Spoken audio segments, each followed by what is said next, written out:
I'm an author, and many of you know me as an author, but I'm also a scientist. I have a very strong background, where my degree is in the earth sciences. I'm a degreed geologist. I have a strong background in the life sciences, so marine biology, cellular biology, math, physics, computer science, archaeology, and cosmology. And I say this to you because it is this multifaceted background, my multidisciplinary background, that has allowed me to stay current with the discoveries that are coming out so fast and so furious that it's hard to keep up with them in our classrooms and in our textbooks. You know, there is a scientific journal, a peer-reviewed scientific journal named Science that comes out every 30 days. The discoveries are happening so quickly that Science supplements the 30-day journal with a weekly journal just to keep its readers informed of all the new discoveries that are being made across the disciplines in everything from physics and computer science and certainly in biology and health and all of the things that affect the way that we think about ourselves in this world. That's why this summit is so important, because our world is changing. Well, that's no secret. You know it and I know it. Your world is changing, my world is changing. And I think it's fair to say that our world is changing probably in ways that we never expected that we would see happen so quickly. I think many of the changes we expected, you know, it's often said that what used to be science fiction becomes science fact. Well, that's certainly true. You know, when I was a kid, I used to watch cartoons where people were talking to their wristwatch, which was also a television and a radio that could communicate with someone else, and a television and a radio.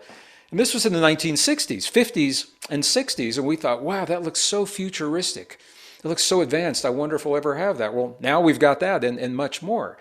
So the changes, we knew the changes would come. But what's so unique about our time is how rapidly the changes have unfolded and what they mean in our lives. Because for the new changes to be implemented, it means existing ways of thinking and living have to change or sometimes disappear altogether. We are living this time of accelerated, exponential change. It's not linear. It's not like you can say, here's where we are today and there's where we are tomorrow and draw a straight line and there's where we are in 10 years. We're living exponential change, which means the more our world changes, the faster our world changes. But you knew that already. You don't need me to tell you that because we feel it. And people say it all the time. People say it feels like time is speeding up. We're having a hard time keeping up with the changes. And it's especially true for maybe some older people who have become very set in their ways and they expect the world to behave in a certain way. And in the past, it did for entire lifetimes. But we are literally living multiple lifetimes of change within a single lifetime. We've never done that, not with the technology that we have now. And that's why the new discoveries that I'm sharing with you are so important. Because when the world changes as quickly and to the degree that we are seeing the change occur, it means we must change. We've got to change the way that we think. We've got to change the way that we live. And when we don't change the way we think and we live, that's where the suffering comes from. The suffering comes from clinging to images and ideas of what used to exist in our world and in our lives, a world that no longer is there.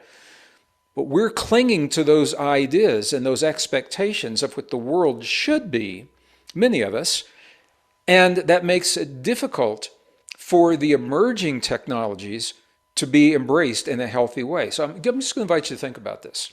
The world changed, we all know that.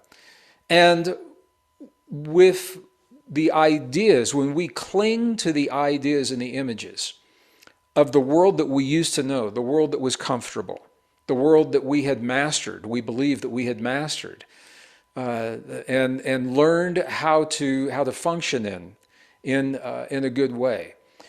When that world disappears, there are people waiting for that world to come back. And they'll say, we're waiting for the world to get back to normal.